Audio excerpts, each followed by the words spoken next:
Этот сборник детских песен на стихи Джавата Таржиманова увидел свет в этом году, что уже является исключительным событием.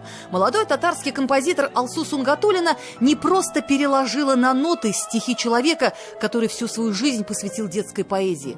Она с помощью музыки вдохнула в них новую жизнь.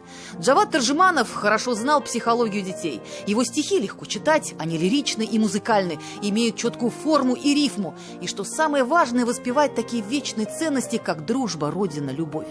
Первое музыкальное представление нового сборника состоится в декабре на сцене театра Карима Тинчурина. Но чтобы эти песни могли жить дальше своей новой жизнью, в них нужно будет вложить еще нечто большее, чем человеческий разум и музыкальный дух. У нас в Союзе композиторов, например, много замечательных композиторов, которые пишут, но, к сожалению, не всегда доходят до аудитории.